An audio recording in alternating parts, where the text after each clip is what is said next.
ஒருத்தர் உடம்பு சரியில்லைன்னு வந்தார். நான் ஹோமியோபதி கொடுத்தேன். இந்த மாத்திரை என்ன விலைன்னாரு. 100 மாத்திரை 10 ரூபான்னு சாப்பிட மாட்டேன்ட்டானே. மாத்திரை 200 ரூபானா தான் சாப்பிடுவோம்லாம். அப்படி தயார் பண்ணிட்டான் நாட்டை. என்னாச்சே தேவர என்ன ஒன்றும் இல்லைன்ட்டாங்கன்ட்டார். என்னவே பண்ணா காலையில் போன முதலாளி உடனே இந்த ஒரு மிஷினுக்குள்ளே தள்ளினாங்க. இந்த மண்டையெல்லாம் ஏதோ படம் எடுத்தாங்க, திரும்ப வெளியே எடுத்துட்டாங்க. அப்புறம் ஒரு கட்டில் ஒரு பொம்பளை பிள்ளை படுக்க போட்டு சட்டையெல்லாம் கலத்திட்டு பசையாக தடவி எல்லாத்தையும் ஒட்டிட்டு அது பிசு பிசுன்னு அடிச்சுட்டே இருந்தது. பிள்ளை ரொம்ப அழகாக இருந்தனாலும் அதையே பார்த்துட்டு இருந்தேன். ஆனால் அதுக்கு 1500 ரூபா போடுவான்னு எனக்கு விவரம் தெரியாது. 1500 பட் அப்புறம் என்ன நடந்ததுன்னா, ஒரு டாக்டர் வந்தார். வயிற்றை தட்டினார், குப்பரை போட்டு முதுகில் தட்டினார், சுத்தியல் மாதிரி வச்சு முழங்கால் எல்லாம் தட்டினார். நாக்கை நல்லா நீட்டினார். நல்லா நீட்டினேன்.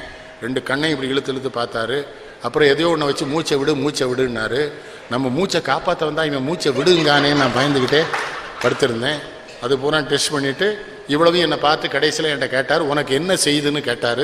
அப்போ தான் தெரிஞ்சுது இவனே ஒன்றும் தெரியாமல் தான் நம்மளை இவ்வளோ நேரம் சோதிச்சிருக்கான் போல தெரியுதேன்னு.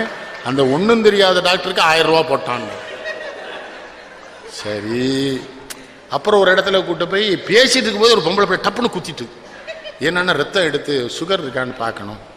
கடைசியில் இப்போ என்னவே ஆச்சு, ஒன்றும் இல்லைன்ட்டாங்க.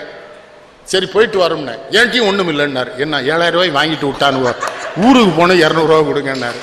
இதானவே அங்கே போகாதன்னு.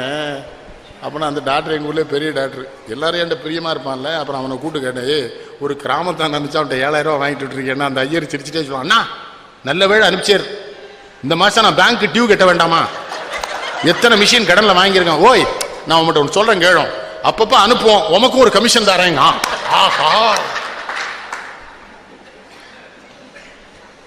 நல்ல நடங்கய்யா, தமிழ் படி நடங்க. பசித்து புசினால கிளவி, பசிச்சா சாப்பிடுங்க, நோயே.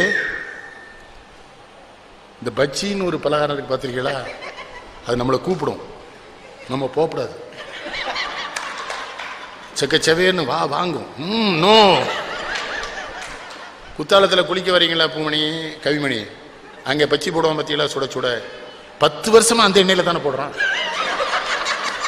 அவன் என்ன சொல்றான், மக்களை ஏமாற்றக்கூடாதுங்க. அவனே தினத்தந்தி பேப்பரை வேறு வெட்டி போட்டிருப்பான். இந்த குளிச்ச உடனே பசி வரும், அதனால தான் கூழானாலும் குளித்து குடினா கிளவி. கிளவி எவ்வளோ பெரிய அறிவாளி அப்பையார்.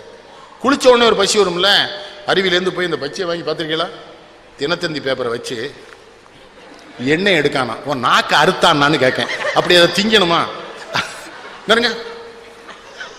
இல்லை நம்ம கூட வர்ற பயிரோட பார்த்தே இருப்பேன், மிதிச்சிருவேன். இல்லை உங்களுக்கு என்ன அப்படி சாப்பிட்ருவான். ஆலங்குளத்துக்கிட்ட கார் வரும்ல, அண்ணாச்சே ஏப்பம் ஒரு மாதிரி தாறுமாறா வருதம்மா வரும்.